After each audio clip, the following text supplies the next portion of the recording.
Good morning, students of class 6. Last class I had told you to start reading Macbeth. I will start it today. So I hope you all have read the lesson. Today let us start the lesson Macbeth. So come, let us go to the slideshow. So Macbeth, okay, today is the 19th. So let us come to the first page and see what is in store for us today in this lesson. Cold mist swirled across the flat grey Scottish plain. Now what is mist, students? Mist means, breeze, cold breeze. Okay. Swirled across, swirled meaning moved in a twisting manner, round and round. Okay, round and round. It was moving. Moved in a twisting manner. Okay, what was moving in a twisting manner? Cold mist. Cold mist swirled across the flat Scottish plain. Two men raced their horses across the heath. So two men were racing on their horses across the heath. What is heath? A large area of open land that is not used for farming and is covered with rough grass and other small wild plants. So these two men were racing on their horses across the heath. Their minds were filled with their own thought. So their minds were filled with their thoughts. Lots of thoughts were in their mind. Who were these two men? Now let us see. Who were them? Who were they? Let us see now. They were Macbeth, Thane of Glamis, and Banquo, a general in the king's army.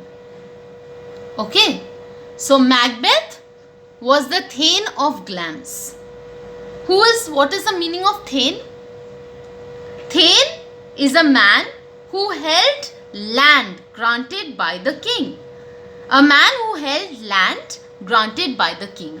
So he was the Thane of Glamis, who was Macbeth. And Banquo was a general. He was a general in the king's army. Okay. They were returning from a war. They were coming back from a war. And they had won the war.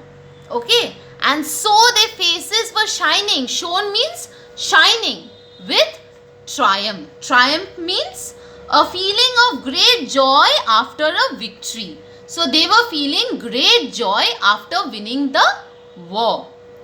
Suddenly, a howling wind sprang up. So suddenly, a howling wind, sprang up, came up. Out of nowhere, so it seemed, three strange figures appeared before them. So suddenly, out of nowhere, three strange figures came before them, appeared before them. Three withered old women who danced around a witch's cauldron. Okay, so withered meaning old and weak. Suddenly three old and weak women were dancing around a witch's, witch is cauldron. What is a cauldron? A large pot used for cooking over an open fire. See here, students, see this picture. Three withered women, okay, dancing around a cauldron, which is cauldron. Okay, and over here, who is here? Banquo and Macbeth. Before them, these witches have come. The first witch saluted Macbeth and shrieked, "All hail Macbeth, Thane of Glamis." So what did the first witch say? The first witch, so these women were witches, okay? And the first witch saluted Macbeth and shrieked, said in a loud manner, "All hail Macbeth, Thane of Glamis." Then Macbeth thought, true enough, thought Macbeth. He was the Thane of Glamis, so this was true. So Macbeth said, yes, I am the Thane of Glamis, true enough. So what this witch said, it was true. Okay. The second figure said, "Hail to thee, Macbeth, Thane of Cawdor." So the second witch said, "Hail to thee." Hail to thee meaning hail to Macbeth, Hail to thee, Macbeth, Thane of Cawdor. So, this is what we are studying today. The first page only we will do today. We will continue with the rest of the chapter in the next class. Okay, so I hope this much is clear to you. Now let us go to the word meanings of today. Some difficult word meanings are given to you. You have to write them in your English literature copy. You learn the word meanings well. The first one is swirled. Swirled means moved in a twisting manner. Second one, heath, meaning a large area of open land that is not used for farming and is covered with rough grass and other small wild plants. Number 3, thane, a man who held land granted by the king. Then number 4, they are teaching us the pronunciation. This is pronounced as glams. Okay, the I is silent.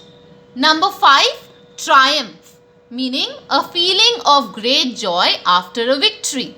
Number 6, withered, meaning old and weak. Number 7, cauldron, meaning a large pot used for cooking over an open fire. So students, that's all for today. I hope this much is clear to you. We will continue the lesson in the next class.